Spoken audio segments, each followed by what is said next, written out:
राधे राधे दोस्तों, आप सभी का एक बार फिर से स्वागत है हमारे चैनल दिव्य हिंदू कथा में।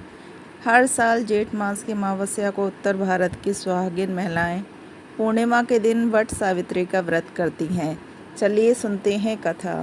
प्राचीन काल में भद्र देश में अश्वपति नाम के एक राजा थे। उनकी कोई संतान नहीं थी। उन्होंने अपनी पत्नी के साथ कई वर्षों तक पूजन और यज्ञ किया। उसके प्रभाव से उनके यहाँ एक कन्या का जन्म हुआ जिसका नाम सावित्री रखा गया। उसके युवा होने पर अश्वपति ने महाराजा धूम्रसेन के एकमात्र पुत्र सत्यवान से उनका विवाह संबंध जोड़ने की बात नारद मुनि से पूछी तो उन्होंने बताया कि यद्यपि सत्यवान गुणवान और धर्मात्मा है, लेकिन उसकी आयु मात्र 1 वर्ष की है।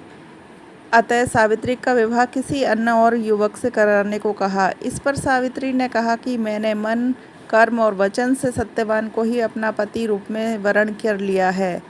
अन्य व्यक्ति को अपने पति के रूप में मैं स्वीकार नहीं करूंगी। अतः सावित्री का विवाह सत्यवान के साथ संपन्न हो गया। जब सत्यवान की मृत्यु का समय करीब आने लगा तो सावित्री का अधीर होना स्वाभाविक था। वैसे ही उन्होंने पहले से ही वट सावित्री का व्रत का करने का नियम बना लिया था। सावित्री सत्यवान के साथ मृत्यु के दिन वन की ओर चल पड़ी। वहां लकड़ी काटकर बनाए गट्ठर को उठाते समय अचानक सत्यवान के सिर में भयंकर पीड़ा होने लगी। वह सावित्री की गोद में सिर रखकर लेट गए। थोड़ी देर में ही वहां यमराज उपस्थित हो गए। उन्होंने सत्यवान के शरीर से प्राण खींच लिए और वापस चल दिए। यह देखकर सावित्री भी पीछे पीछे चलने लगी। उनकी पति निष्ठा देखकर यमराज भी उनसे 2 वर मांगने को कहा।